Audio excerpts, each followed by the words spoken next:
Ramesh here. Hi Ramesh, good afternoon, welcome.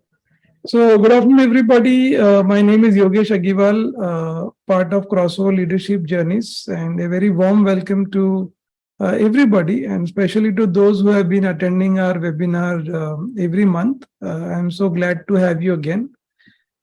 This must be, I think, our 14th or 15th webinar that we've been running for last 1.5 years.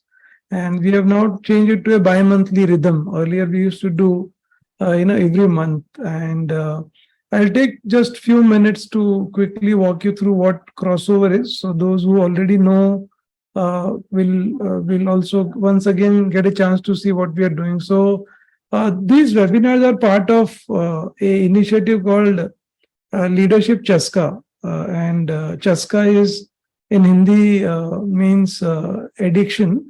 But this is actually a different kind of addiction of leadership. And Chaska is also an acronym for Crossover Hosted Association for Skills and Knowledge Advancement. So that's the acronym for this. So all our webinars, essentially, come under this banner. And we have Pooja Jain, who runs and Ridhima, who runs a WhatsApp group.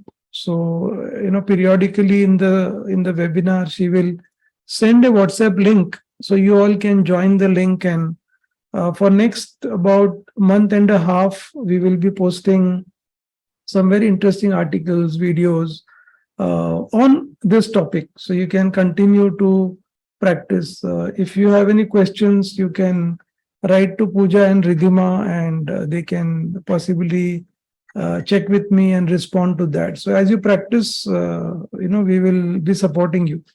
So that's the thinking that we have, in this initiative.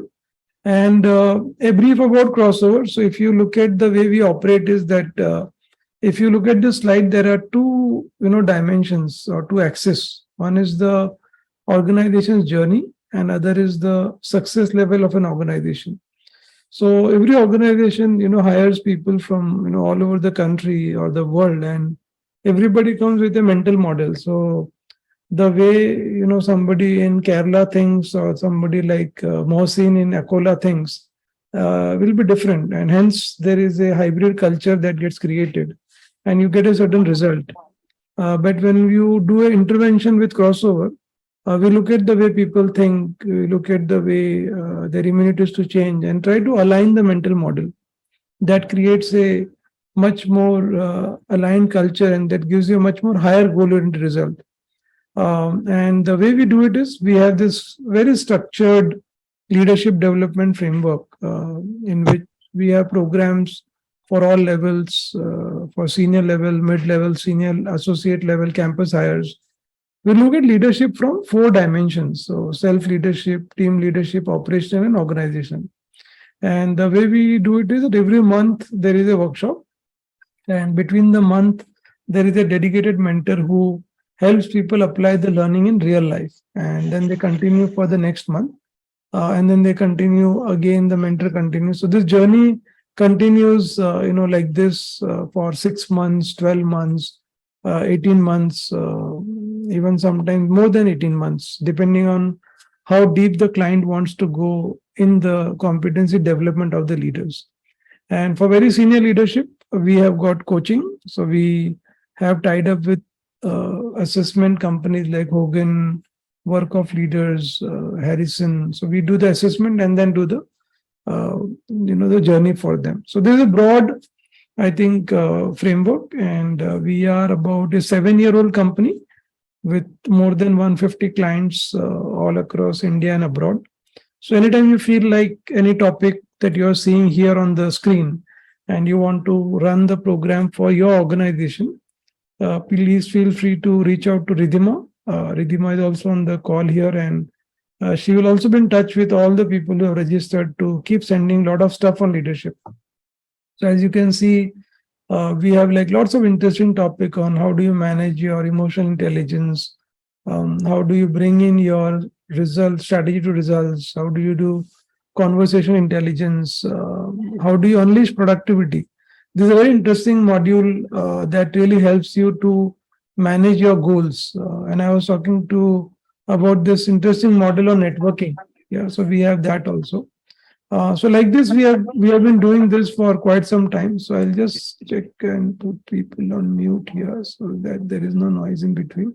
So like this, we have got many topics that you can see here, and these are all available on our YouTube channel. So I'll request Pooja to also share the link of the channel so you guys can subscribe and watch all these interesting topics that we have done. In fact, we have also a very interesting webinar on the sales engine that was done by a very senior, consultant called Ramesh Dorairaj, so who has managed, I think, $2.5 billion worth of deals in his career. So he's talked about sales. Yeah, so you can look at that as you go along in this journey. Yeah.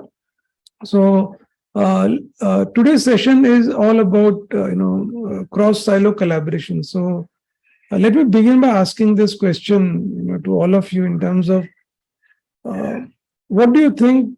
Why do you think, and who and where does organization silos happen? Uh, you know, when does it happen? Who is responsible for creating those silos? Why does it happen? Where all in your organization have you seen that? And you did not share your name on the call here, the name of the company on the call. It's okay, but you can talk about what are you seeing here. So I'll give you a minute or so to think about this, and anybody can either you can use the raise hand sign on your laptop, so that I know that you would like to speak, or you can unmute and speak also.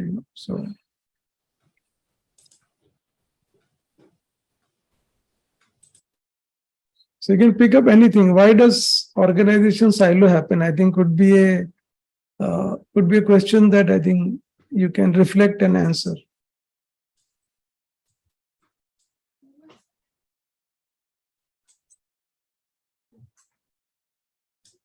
So I can go. This is Kamal here, Yogesh. Yeah, come on, please. Yeah, so this is like somebody already mentioned, lack of trust, and I think a lot of this. Pardon me, my camera is not working, Yogesh. No problem. No problem. Um, so I think one of the things is that the big picture, the systemic view is missing, which means that people are able to only see as far as their function exists, and it becomes difficult for them to join the dots and see the entire landscape. So therefore, I think the leader's role becomes very critical in aligning the team to the bigger picture, to the systemic view, and the common vision or goal that the organization is working towards. Very nice. So that's my sense that you're only able to see the systemic view is missing, Yes. the bigger landscape is missing, and the vision that joins everybody together is also not immediately visible to the Right. individual teams. Yeah. Right. Right. No, very, very, very bang on. I think Kamal, you have like अपना वो एक phrase and hit the nail on the head type. So Thanks. absolutely, I think bang on. Yeah, I got it. Sure. Anybody else would like to share anything more than what Kamal shared? Yeah, one thing for the silos is we think our work is unique. It may not. We may not have some example. People think Okay. their work is unique and then try to do Okay. Okay. Okay. checking what is there already done in the organization. Okay. Okay. Very nice. Yeah. So you're saying, Ramesh, that the work is unique and hence that thing happens. Yeah. Yeah. Okay. Okay. Very nice. Yeah. Padma and then Nisha. Yeah. Padma. Yeah, sometimes it is structural that you're put in certain departments or in certain projects, Yes. which could potentially create silos. But the more powerful silos are those where people, due to affinity for each other or Very nice. commonness of interest, etc., they get together as silos. Very And nice. those may not be very openly evident, but then they're much more powerful as silos. Very nice. Yes, Padma. In fact, the 2 points that you and Kamal shared are something that we are going to cover in our framework very nicely. And also, one of the view that I have is that if you look at, many programs in the market today, or you would have gone through many programs, they mostly focus on the motivational side of collaboration, saying that why it is important, we should build trust. But I think there are not many programs who give you a systematic approach to collaboration. So what we'll do is that today's program will go system by system and see how we can fix that part. Yeah. So, but thanks, Kamal and Padma. Nisha, you wanted to share something? Yeah. Yeah, so I just wanted to add that certain times a style of leadership wherein the way people accept each other's opinions would also restrict others to be able to, that fear of rejection and Yeah.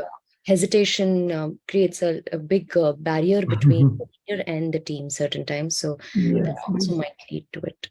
Very nice. Absolutely. I mean, leadership has a very, very big role in this whole game. And as we go along, we'll see that. So if you look at some of the statistics, from Zippia on the importance of collaboration, and I think when they were doing this research and survey, post the pandemic, that in fact added to the whole already a big issue on collaboration. And when you look at how top performing employees in their organization, almost close to 45% of their time actually goes on collaboration. So if you see from a time spent perspective, it is very important to observe that the high performing employees spend that amount of time with on collaboration. So it's such an important element as we go along and see that. Yeah. So if you look at more statistics, the effects of collaboration on company success, and you can see that across some very important parameters, you can see how collaboration really helps to get some high results in sales, in quality of our product, in satisfaction of our customers. And I think the last research, the finding that they found is that employees thought that their employer cares more for their morale is the benefit of that. So this topic continues to be a very important topic and proved by the research by Zippia. So let's start by really looking at where it really started. So if you look at human beings, we are wired for survival, which means that from our DNA itself, we have been doing that. So the competitive spirit continues to be there from our childhood, because we, when maybe in the primitive times, we wanted food to survive, and we thought if I have food, then if I give it to somebody else, I will not survive. So that competition is there built in within it. But if you look at some of the old, and this slide has two pictures to that. Yeah, one is the competition where you want to be the fittest of the survival game, and the other is there are some very old monuments who actually have got built with collaboration. So it is not that in the olden times collaboration was not there existing. It's not a new age thing. It has been there for a very long time, from the time I think human beings are there. But if you look at our education system, from the childhood, I think we have been taught to more compete than collaborate. Yeah, so you only have one grade, only one person can be first, only these many scholarships. So very hardly the students, there is a shift and change happening in many schools, but in general, at least the generation that we have grown up with, who are there on the call, we have not been into that system. So we always had this competing mindset, with grades, rewards, the mentality, the education system, the society, and so you can see how individuals learn to compete more than collaborate. But if you look at the silos, so if you look at what are silos, so these are, like if you look at a factory, or if you look at an agriculture field, you will start seeing that these are required material to be kept in certain pockets. So these were there in the pockets from a functionality angle. And if you look at an agriculture field, you will have bajra stocked in one area, wheat in some other area. So that is by function. But if you look at the similarities between the two, so if you can look at this two, and I'll give you a minute to think about it, that how do you connect this two? What are your thoughts on this two?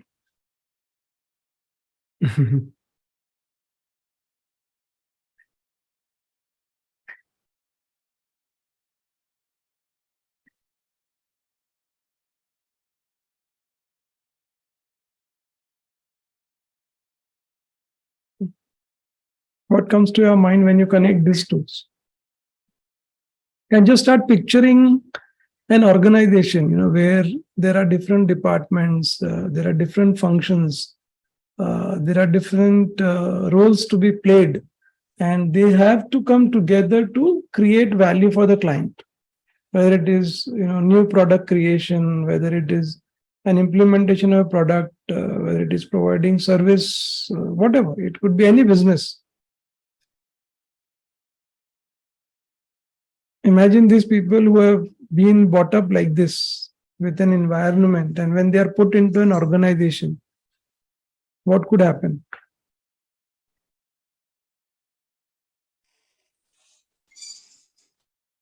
I think the spirit of, I should win, and the spirit of I should be at the top and not somebody else continues to the organizational context as well, Very nice. which is toxic, right? Actually, yes, absolutely. And also, Kamal, what happens is that in some form, I would say that you also want to be winning for your department, in the sense Yeah. there is a certain goal. So that's a dilemma that we will have to play with. So on one hand, I have to also achieve my department goals, and if I do that, then how do I essentially? And there will be, like, many times a lot of competing goals. Like sales would want to always get new products. Engineering would want to stabilize on product design. Manufacturing will want a bigger lot. They want to manufacture larger so that they are able to reduce the cost.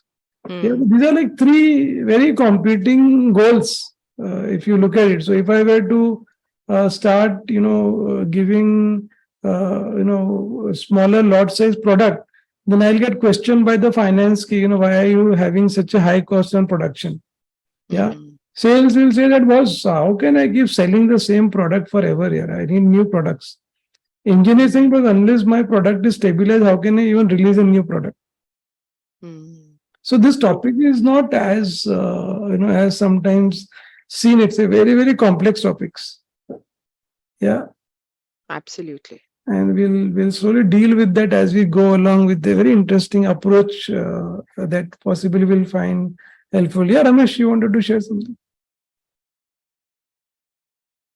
So any thoughts, any reflections on what you just saw? And just reflect with our organization. How do we operate compared to what you saw here?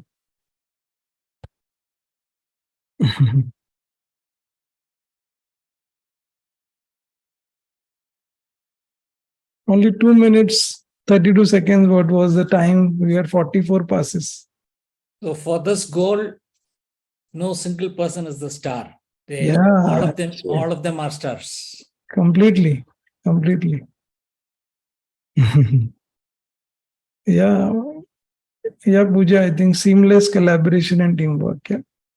So there is quite a bit of learning from this when you look at, and you can put all these players as different departments in an organization and see how they kind of look at that. There is a small video which I thought could be very interesting for us to see that in such a short period, how beautifully they manage that. Yeah.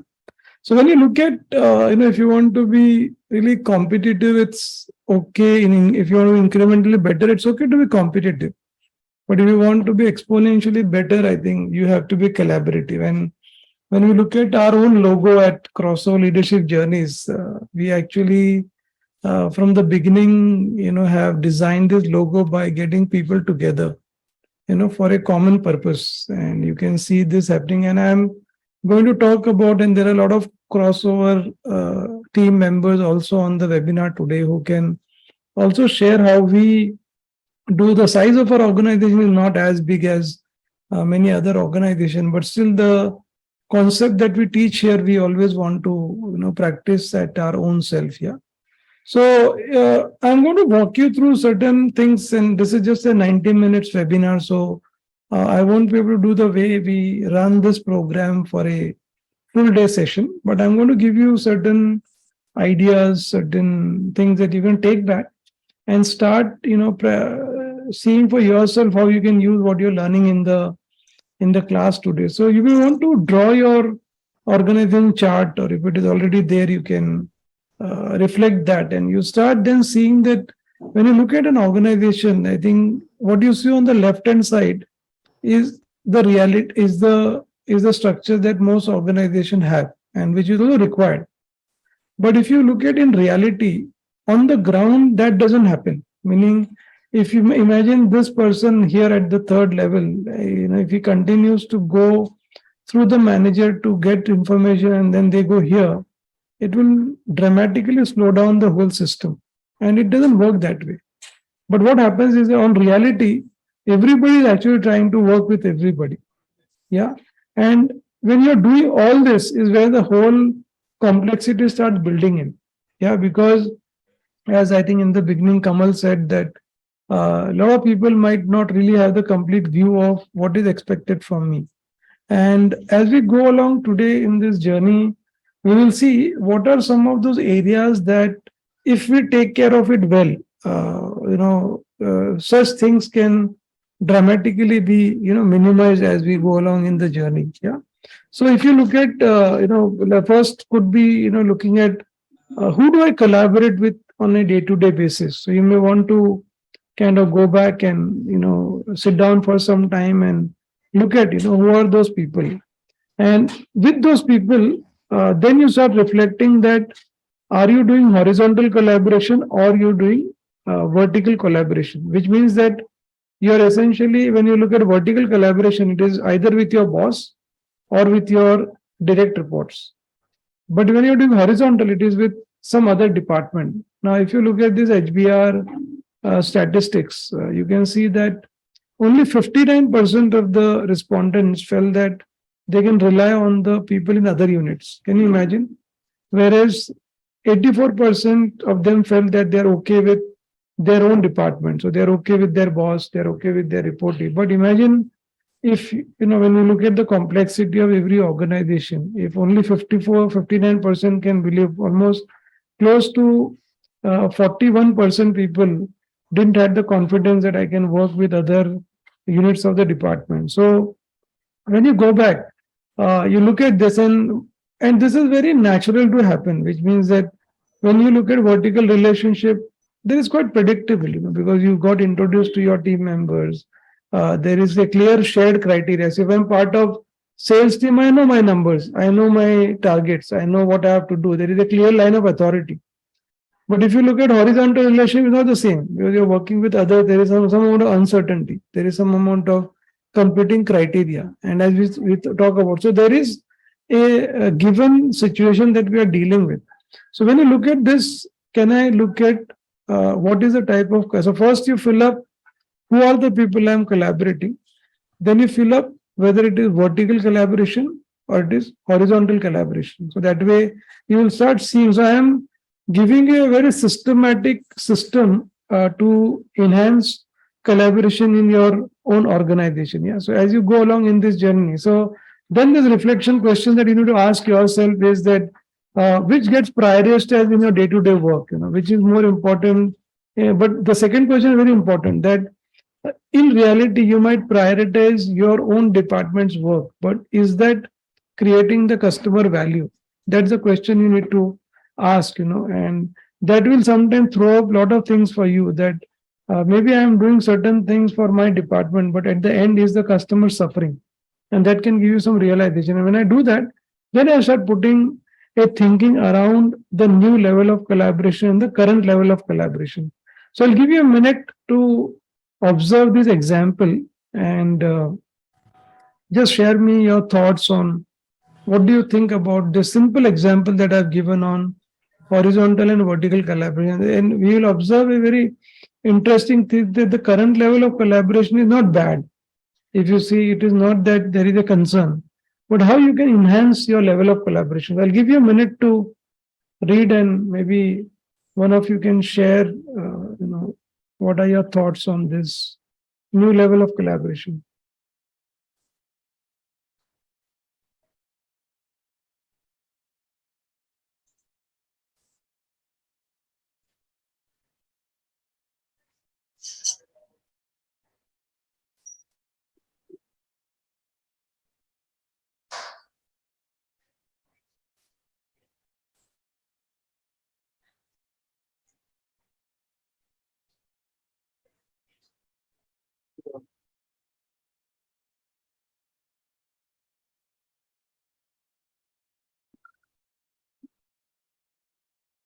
Anybody on what do you think about the current level and the new level of collaboration? And over a period of time, if you start practicing that, what's going to be happen in the organization?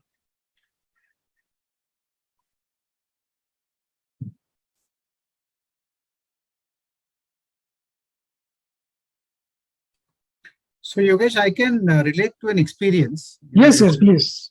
My last experience in Wipro.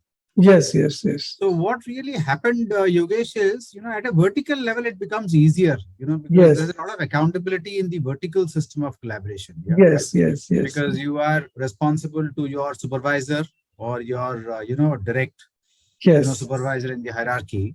yes, yes.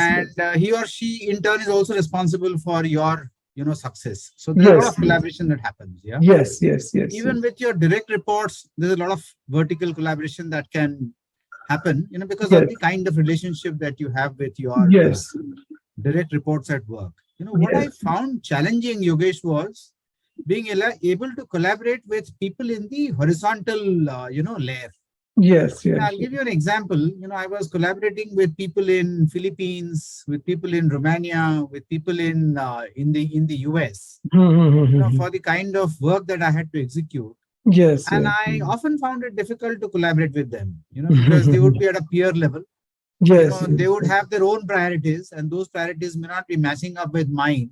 Yes, yes. Therefore, on account of diffused responsibilities, Yes. the horizontal level of collaboration often became a challenge. Yes. And I heard you talk about, geographies, and I think geographical alignment and responsibility sharing often becomes a challenge. Completely. Absolutely. Yeah? So, Absolutely, based on Gautam. experience, yeah. Very nice. I think. Thank you so much for sharing this. So, as we go along further in this, what we are now going to introduce you to is a collaboration manuscript. So, manuscript is something that you can write, and script is the model that we have created for you. It's a very interesting model. I'll walk you through the entire model once, and then take you through little bit in detail, and then we can have some amount of question and answer on that. Yeah. So, if you look at this model. It has a very beautiful rhythm. So the first letter of each of these acronym is what we have coined, and it's a script for collaboration. So first is, setting the purer mindset. So when Gautam shared this example, and the other party is not responding, what does happen to your mind? How much, and Kamal used the word toxic. So how does a toxic thing creeps into your mind when people are not responding or they are not cooperating? Yeah. So when you're starting with the script model, I think first is setting the purer mindset. And I'll talk about, and at Crossover, we have a very powerful program on how do you manage your emotions, and how do you process your thinking in those situations. But we bring in some element of that in the mindset part, which means that the first foundational element of collaboration is your mindset. And we'll talk about the model inside that. Second is skill set, which means that when you are having a situation like this, and you are dealing with, so if continuing the example of Gautam, and is dealing with the guys in geography, what is the kind of communication that will help Gautam to get these people to come back to the collaboration approach? So generally the collaboration in the situation becomes very toxic conversation, meaning it is like sometimes yelling at each other, or using some foul language or sarcasm, or copying as many leaders in the mail to get attention. But that doesn't really help in long run. I think it continues to deteriorate. So what is the skill set that you will use to get the other party to come and listen to you. The third is, many times, we might really have good collaboration, and to maintain that, I think there should be some ritual, which means that it could be as simple as, once in a month potluck lunch with the two teams. So imagine if sales and engineering and manufacturing, if these three people can meet over lunch every month and not only always discuss issues in the meeting, but have it offsite, a lot of things can change. Yeah, if they have a meeting on having sales come and talk about what the customers are saying, and then engineering sitting together and having a ritual of picking those inputs rather than somebody escalating when there is a complaint. Sometimes the same level of collaboration, if not really checked periodically, can get into trouble. So there has to be a inspect mechanism. So if you look at the rhyming, setting mindset, collaboration skill set, ritual regularly, inspect periodically. So if you put this, and we'll go through in detail as we go along, and then the fifth element of the script is essentially the process part of it. Now, process has a very big role to play in collaboration. So a lot of organization, if they don't have process, then the collaboration will fail. So for example, at Crossover, pretty much the content team knows where to put the content. The mentoring team knows where to pick the content from. The operations team knows who has to be copied on which email, for example. The alliance partner knows where to get the information about the dashboard. So the processes are so beautifully defined that people don't get upset with each other because they don't know where to find the information from. So the tendency when you don't find information is to essentially start blaming that I did not do this because I didn't know where to find the information. So process plays a very important role. And lastly, the technology part. So while there are so many products available on collaborate using technology for collaboration, many organizations don't adopt them so much. So if you look at this rhythm, setting pure mindset, collaboration skill set, ritual regularly, inspect periodically, process evolution, and technology inclusion. So if you look at the six, I can almost guarantee you that you will see a very different level of collaboration in your department, in your organization, if you introduce the entire model to as many people in your organization as possible. So I'll take you through one by one. We are at 4:45 now, approximately, and I'll possibly finish my piece by 5:10 or so, and then we'll keep like 15-20 minutes for any conversation, any questions. But before I jump into each of the section, I'll just take a pause. Any questions, anything that you would like to share on the overall model or whatever we have done so far? Anything that you would like to reflect or share with me?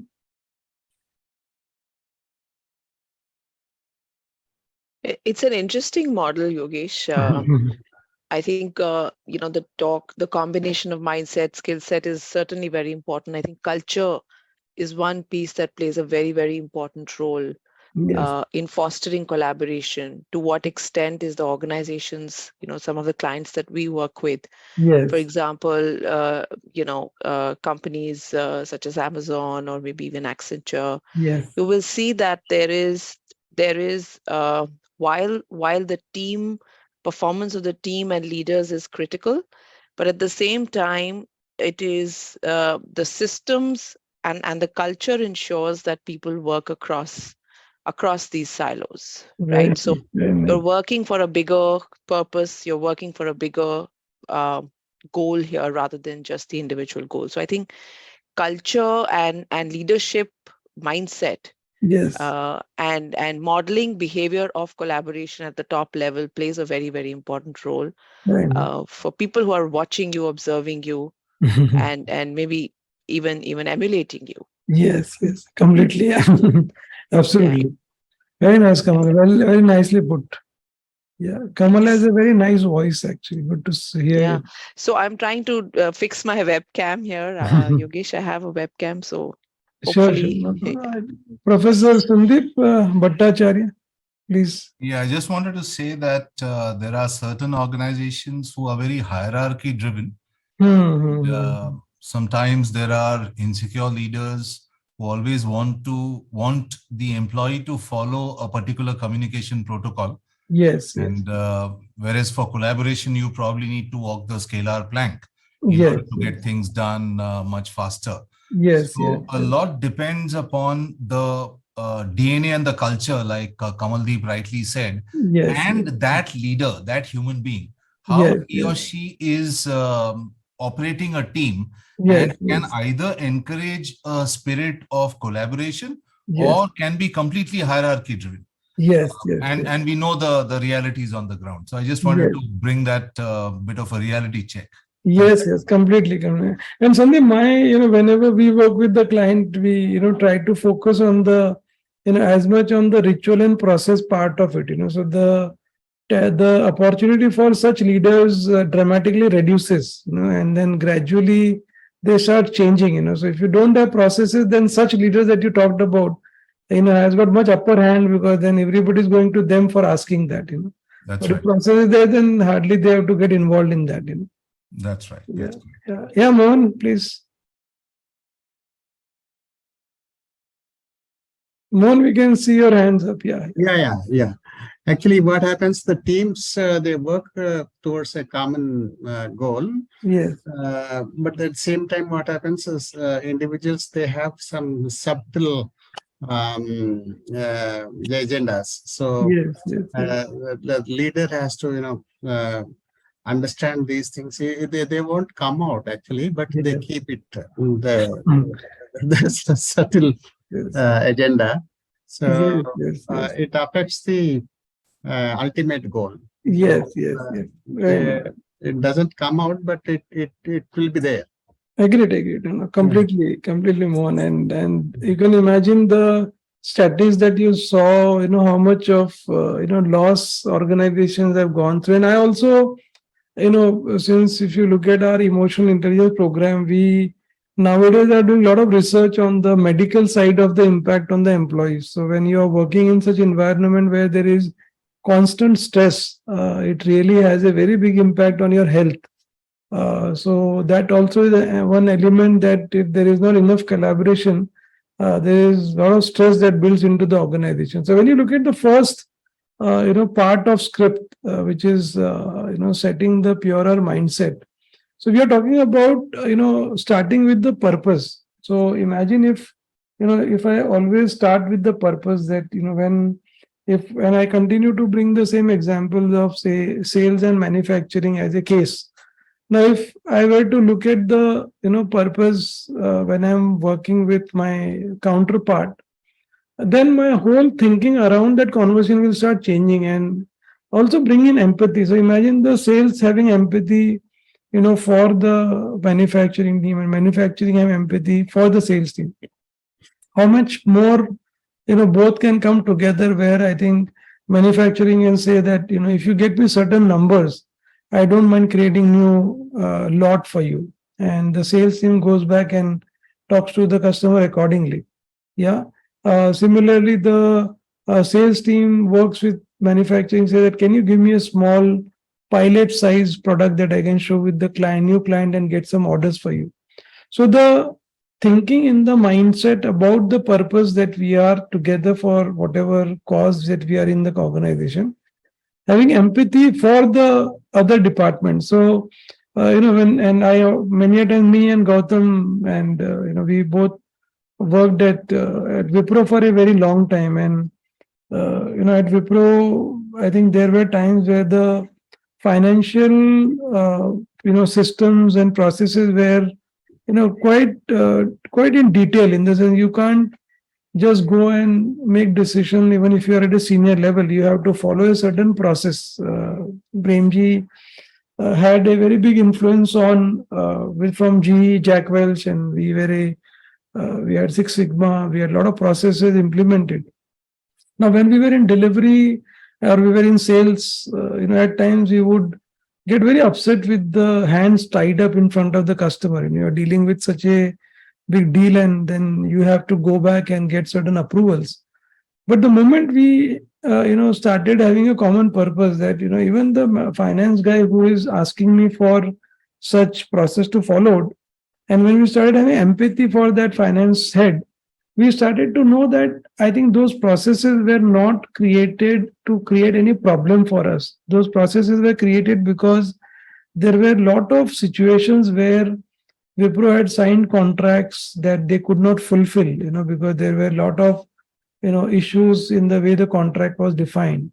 So when we started having empathy for the finance team, we started coming up with very interesting solutions for our clients, which means the finance would tell me that, let me give you 4 scenarios. Okay, if the client tells you, I am giving you this 5 million deal, you could do this much of discounting, for example. Or if the client says that, I'm going to give you into a new technology, you can give 3 people for them to work on R&D. So uh, imagine what was happening before, where we were fighting with the finance. The finance itself started giving up the idea that it's a beautiful example of collaboration, because the empathy towards the finance and the focus on result, that I think we both have to win together, was the mindset. And while today we are not going into the details of how we think and where can we develop this mindset, but I want you to take this with you to start thinking that that's the starting point.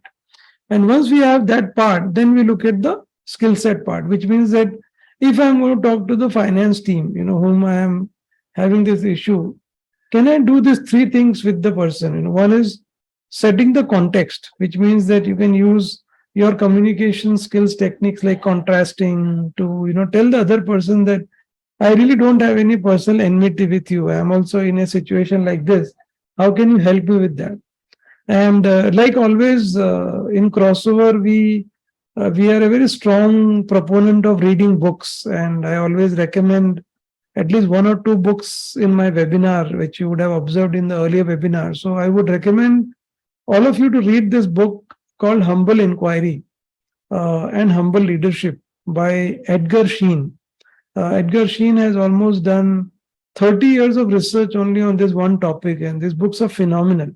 So what it does is that it says that, can you essentially not accuse the other party for whatever actions they are doing, but you get into the mode of really inquiring with the person that those actions that you're taking are from, what context. So setting the context is calming down the other person.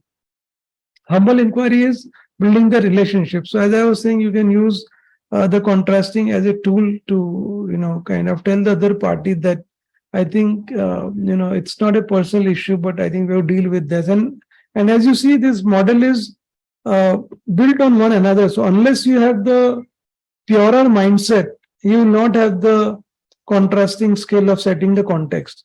Then, as I was saying, you use humble inquiry, which is how can we use to build relationship with communication. So you can see there are 4 levels of relationship that we, Edgar talks about. So -1 is like really impersonal relationship. 1 is transactional level. 2 is getting a little bit of personal with the person. And 3 is emotionally intimate mutual commitment. So when you look at this, you are shifting from level 1 to 3. So your ability to listen. So when I was talking about this finance example, am I listening to his concern? Am I asking questions which, possibly right now there was no answer when we first started. Yeah. Can I continue to have conversation with the person to come up, with some solution, and double clicking on what the other person is seeing, feeling, and want to say. So if you can use this, you can actually have a very nice. And the last part is building consensus. So if you look at this definition, it is not a checklist. You can't really in collaboration situation, have like 15 questions that I'll go and ask somebody. No, I think it's a attitude that you are building with respect, curiosity, and desire to improve the quality of conversation. I'm talking about very deep situation in an organization where, when you look at what we did, when we started the webinar on how we are brought up, what is our education system, those are the people you're working with. And then on top of that, you're having the organization goals thrust for your department. So imagine, how complex this could become. And if you can build this in your thinking, in your language, there is a high chance of we getting to a common approach that will help both of us to achieve that. Yeah. And this is the last piece, which is, I think, building consensus, which, and some of you might have got introduced this concept called interest and demand, which is a very interesting concept. And I always like to, bring in my son's experience with me. So, this was when I was in delivery, I was not in training. And my son said that, he wanted this, some remote control car. And I told him that, last week itself, I bought this bicycle for you, and you keep demanding for new and new item, and now you want this remote control car. No, I can't get it in Wipro salary. And then he kept continuing to cry, and all kinds of drama he was doing at home. And then we had Nisha coming home, So Nisha is one of our senior facilitator who came home, and he spoke to Akash and said, Akash, why do you want this remote car? And he adamantly said, no, I said to dad, I want this remote car. Don't have a conversation with me.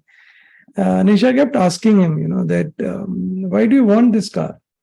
And then at the third time, he said that, when I come back from home, I, get really bored from 4 to 5:30. So I want to play with the car. So Nisha said that, my son actually plays with a fish tank. We have got a fish tank, and there are 3 fishes in that, and he keeps playing with them. They respond, he feeds them, he cleans them. Easily 1 hour goes in playing with that. Are you okay if we think of getting a fish tank? Now he suddenly said, yes, I have no problem. Fish tank is also okay. And then Isha said, I think there is this carom club in your society, and this just started last week. Would you also want to join that club? He said, yeah, that is also an option. So what started happening is that when Yogesh was looking at only the demand part of it, he was not getting any consensus. But what Nisha did is he looked at the interest, which means the interest could be many things. The interest was to solve his boredom. But if we were stuck on demand, then we will not be able to find any solution. So with this ability to go to the other department, and this is a very critical element of collaboration, which means that if the other department is hell-bent demanding on certain criteria, can you start asking, using the humble inquiry, using the contrasting, using the purer mindset to find out why are they demanding this? What are their interests? And if I know the interest, I could actually serve with some other alternate. So the way Nisha solved the problem of Akash by giving a fish tank, which was maybe 10 times lesser cost than a remote control imported car. Yeah, because she used humble inquiry, build relationship with Akash to find out the interest of that person. So if you can learn these 3, communication, collaboration skill set, you will be able to find solutions which are not visibly seen in an organization. Yeah. So I'll take a pause here before I move to the next element of script. And any thoughts, any reflections so far on purer mindset and collaboration skill set?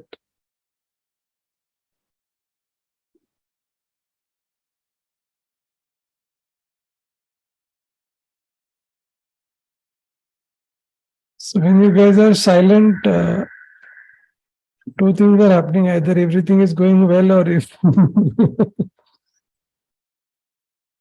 Yogesh, just a comment here. It's interesting how curiosity, openness, and genuine inquiry plays such an important role yes, in understanding what's beneath the surface, yes, right?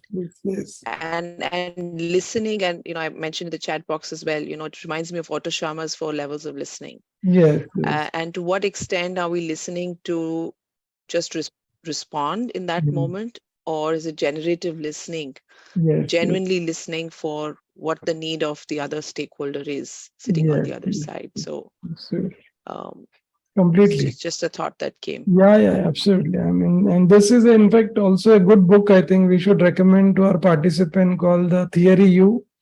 Otto Scharmer. absolutely. So I think these two books are very, very powerful. Yeah, very interesting.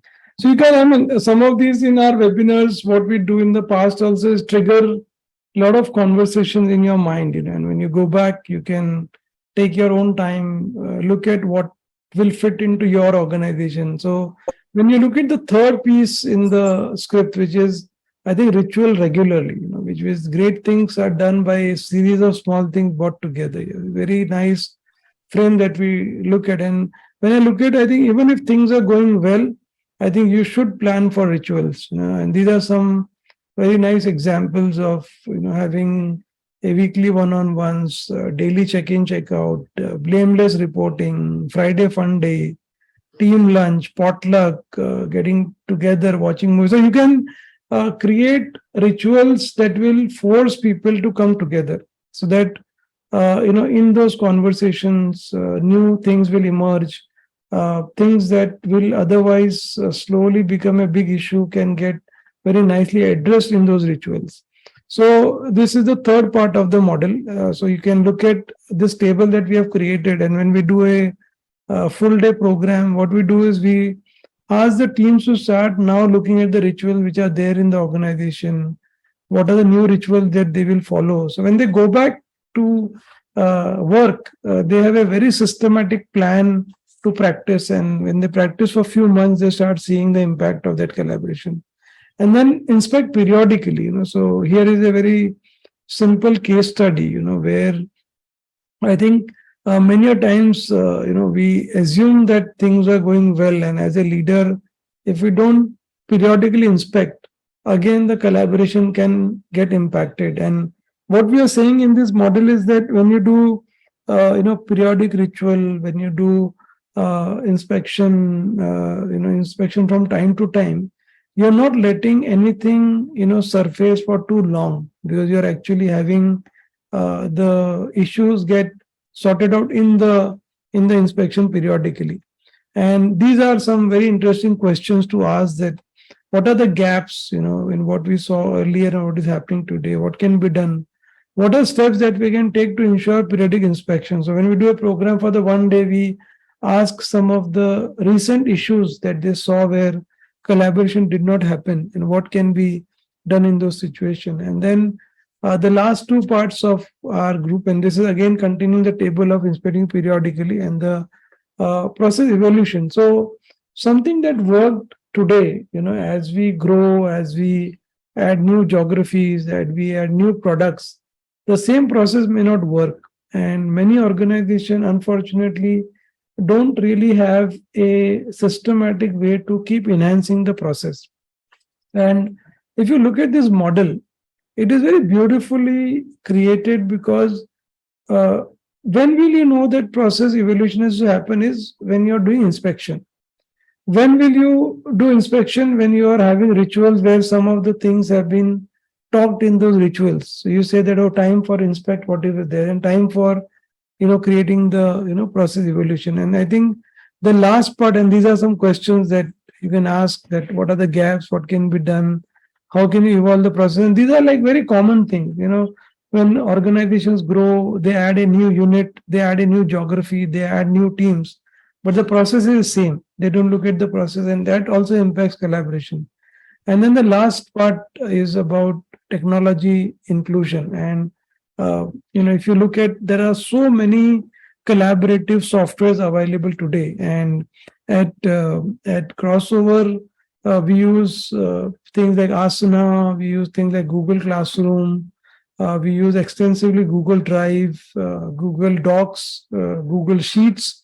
So everybody at Crossover really uses, like, we create temporary groups on WhatsApp. We have on one hand content team, on other hand operations team. Then we have got facilitators, we have got client SPOC, we have got alliance partners. So imagine how all these teams work together so beautifully, because we extensively use technology in collaboration, which means that we use all these tools. And some of these are not at all expensive. Many of you may possibly know or not know that Google Classroom is available as part of your G Suite. You don't have to pay anything extra.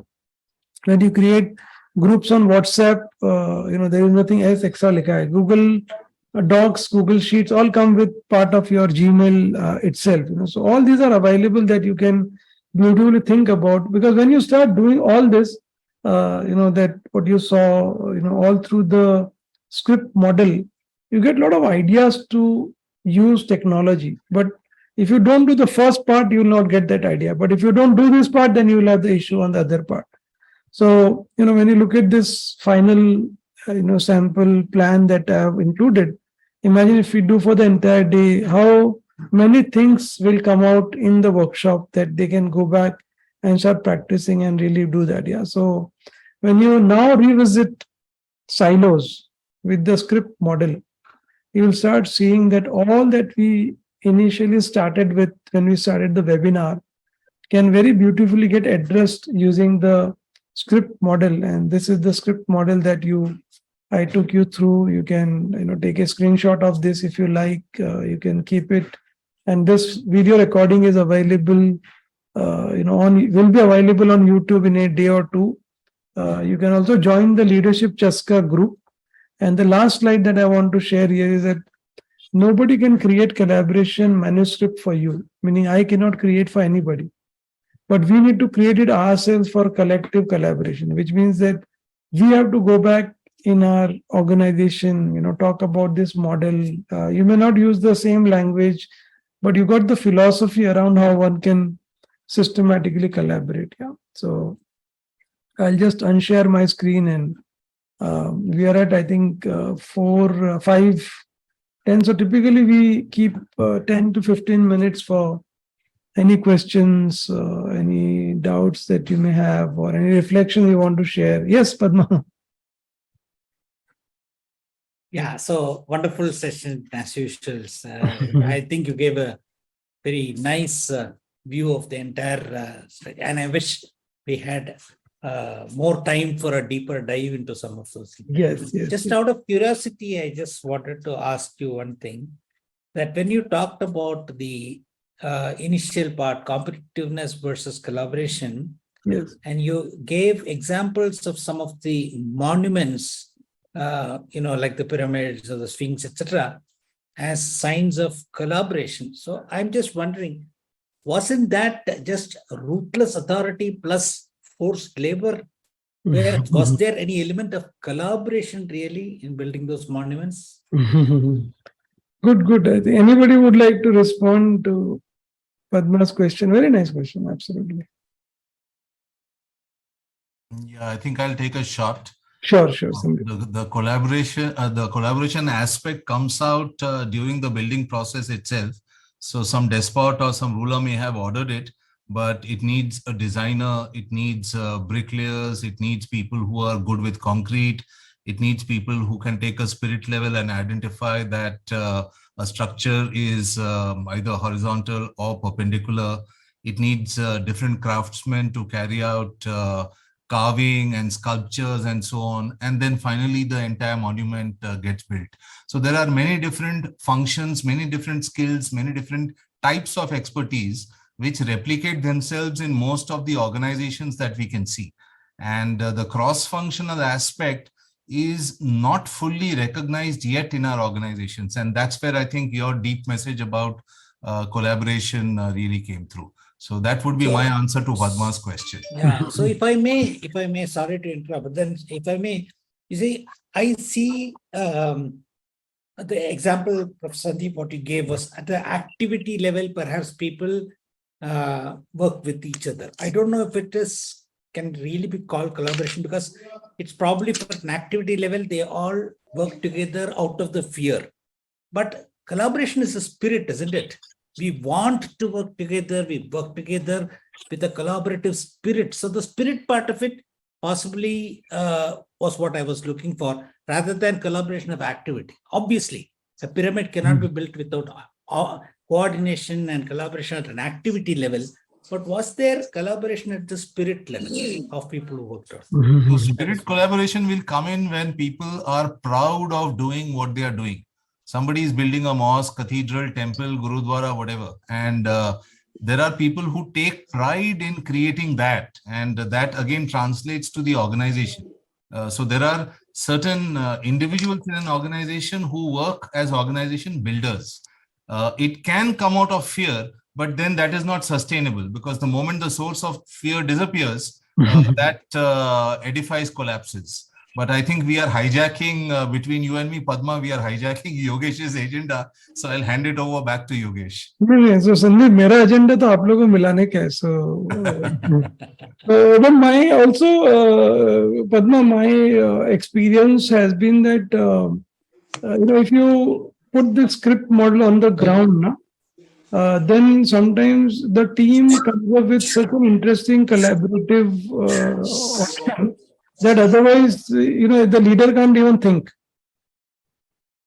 Okay, versus if the leader might have great idea, but on the ground तो चलता ही नहीं है. मतलब people don't even know how to operate. So I am of the view over last several years that you putting too much of thinking around that, you create systems and processes and let people figure it out. Yeah, that how they want to work together as a team, and the output of that is much more better than you as a leader wanting to push your style of collaboration. Because maybe the way say Bhuvana likes to collaborate with Nisha may not be my way of working. So why should I enforce that? But instead of that, if I were to bring in systems and process and give those freedom and just say garnish some of the motives in between, is more than enough. Yeah, Yogesh, I have another point to share. Sorry, I'm interrupting. Probably. Yeah, please. Yeah. See, the culture of the country plays a big role in the collaborative nature of individuals who are a product of that country. Yes. And if we go back and examine Hofstede's dimensions, especially one particular element, power distance index, India's measurement on power distance index is 77, which is basically respect for hierarchical authority. Yes. And China is 80, and US is 40. And it's kind of in front of our eyes that our Western economy is more collaborative in the way that they work. In general, yes, although we can't generalize. So there are certain deep-rooted cultural aspects which need to be probably overcome with education, training, and organizational behaviors that increase collaboration, because finally that adds huge value to the customer. So I'll stop speaking now. And in fact, so Sandeep, while as you said also that there is an influence of that, and the reason we want to bring this up with, I have seen so many players. One of the, I was born and brought up in Bombay, and I do have some relatives, and recently I was at one of the relatives' place in Kandivali, and very interesting way the builder collaborated. So in general, Bombay has space constraint. Okay, so what this builders did, the three builders who were creating this 3 apartments, they said, let's not have boundaries in the 3 apartments. Wow. Okay, and they will have one boundary outside. Okay, and they said that instead of we having 3 chota park, can we have one bada park in between? And you can see after the society was built, like everybody on the 3 society are finding this so useful. Otherwise, imagine those 3 apartment walls would have made anybody not only miss out on the big park that they're built in, but even the collaboration between the oldies of one apartment to the other apartment, the kids from other departments, the classic example of collaboration. And you can imagine the kind of I was talking to one of the builders who met me at while we were going up at the 8th floor. I asked him generally, so he said it was such a tough task to get so many departments approval in place, because every department had a set way of approving, right? Agar itna document, I will not approve your plan. And these 3 builders kind of demonstrated that so beautifully. Yeah, so in Indian context also, we have many such examples that are very inspirational for all of us. And I could see how they have,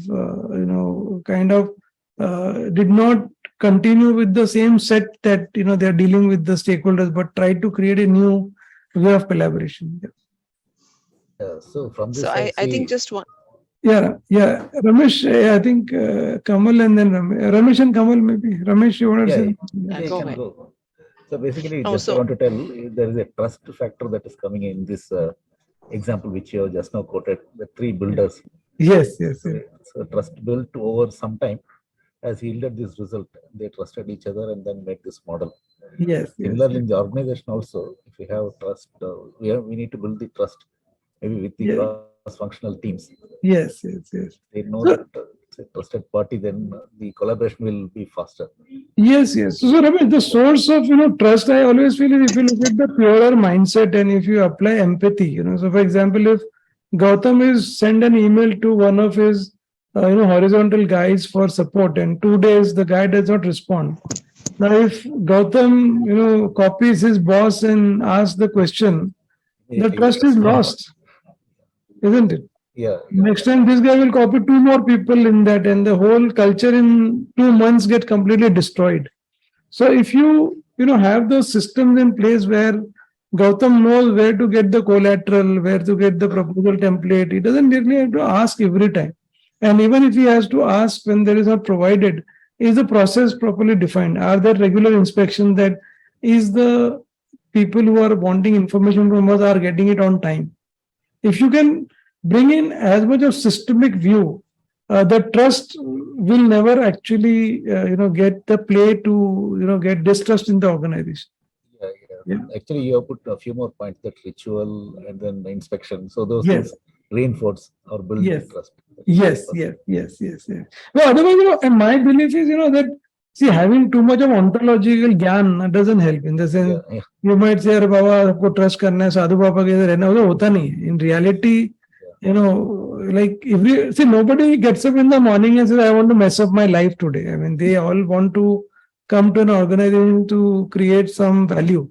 But because these systems and processes are not there, it is quickly the trust gets destroyed. And then I think it is very difficult to recover faster.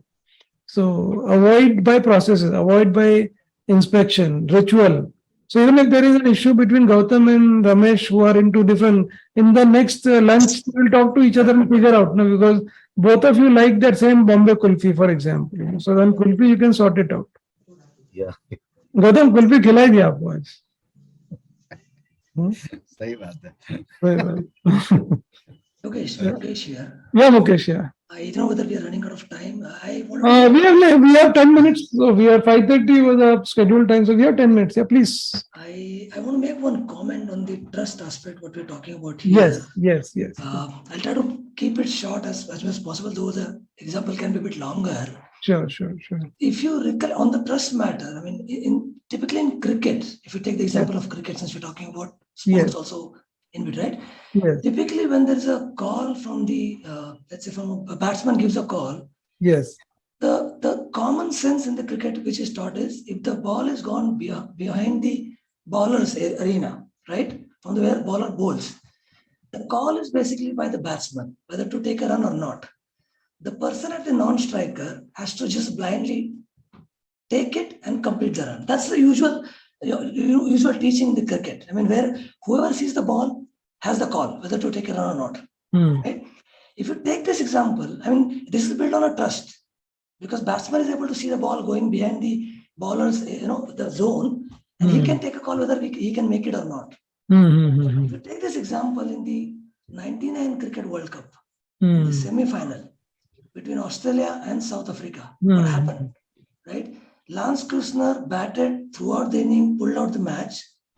Last 2 balls, when they wanted just 1 run, or I think 2 runs for winning, if I recall correctly, and the ball was to the behind the batsman arena. On the non-striker end, Alan Donald was running. Right? Instead of taking Lance Krusner's call, who was there for more than 20-25 overs in the game, who has pulled the match, Alan Donald started looking back where the ball is gone. And he lost the energy. And if you look at the end result of the match, the match was tied and eventually Australia won. So for a moment of fraction of second, Alan Donald had trusted Krusner's call. Yes, he was there, and he is giving me a call. That means he can make it because he's running towards the danger end. But instead of trusting that call, no matter what you put, technology, process, ultimately it's a trust between two people who are executing the work. It gets broken. the end result always will be something negative. I mean, I recollect this example, and I'll bring it to the table if it makes sense on the trust aspect specifically. So Mukesh, I am such a process freak, and I feel that, at Crossover, we literally follow what this model is actually emerged from Crossover's own way of working. And if I were to look at the process, I would actually put a process of daily prayer between the two players. Yeah, trust karo. Yeah. उसने बोला भागो. Okay, because what happens is, so process like, even like, for example, induction, for example, like we religiously follow the induction process. And Ridhima is a latest interest in our team. And she can vouch for, and it's not that we are like 100% there, yeah, but every week, every 2 weeks, we look at, what will work better, is there a way we can make life easier for everybody to work together and have this ritual in place, and which are like everything, like weekly meeting hona hi hai, and we'll go through and make sure that, you see, it doesn't matter what role people are playing in Crossover. There is no that facilitators are given an upper hand compared to an operations person. We look at every individual's comfort on what they're operating in. So what happens, Mukesh, is that when we get success, many times we assume that everybody knows everything, hence we got the success. And then when there are 2-3 new entrants, we start losing out on the whole process. So process is a very, very important element, and you can use process to your advantage where there is an inspiration from the process, which means that I agree with you. That's why I say no. The process in cricket says who is giving the call running toward danger end. Yes. No, you just go by that. That's the process. Just trust that. Finish. So Mukesh, I am sure in our audience there will be a lot of cricket fans. So everybody is very happy with Mukesh's beautiful description of how this, and very beautifully. So I think we can give some reaction to Mukesh by thumbs up भी दे दो, उनको अपना दिल देना तो दिल भी दे दो. You can do it. Yeah. Chalo, good. Thank you so much. So I think Leadership Chaska is a WhatsApp group. Let me do some marketing of Crossover here. So you can please join the Crossover group. We would love to engage with you. The next webinar we are thinking of, there's a beautiful model called influencing soul, and there's influencing without authority is the topic, because what we are realizing is that with 2023, whatever we are hearing about the slowdown, recession, we will actually need some of this. This year's focus will be to bring in those topics which are very relevant for recession time, which means that we will have to collaborate more, because departments are going to shrink, they will be collapsed, so you will have to collaborate more, and we will have to influence more people to get things done, meaning you can't just tell somebody and things will happen. You will have to learn influencing where you might not have authority, which means you have to get a lot of things done. So the next topic of our webinar would be influencing without authority, and it will typically we do it the third Thursday of the second month, so you will see this happening somewhere, I think, whatever March 18th, 19th date, just keep that in mind, and it would be a pleasure to have all of you once again come and You want join. us to remember that, Yogesh? You can remember like broadly that third week of.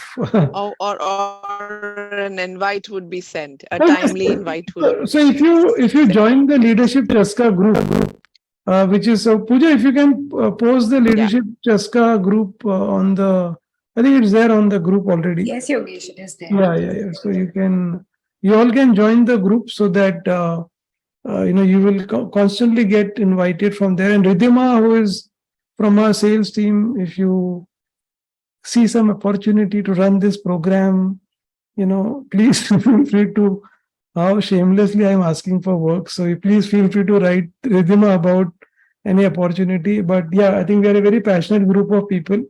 Love to do a lot of the stuff that we do here, and we enjoy doing our sessions for our clients and for everybody. And this is one initiative that we always do every 2 months. So we sometimes even get trainers, facilitators through this medium. If you are a trainer, facilitator, you can also get in touch with us, and we will explore possibilities of having you on board.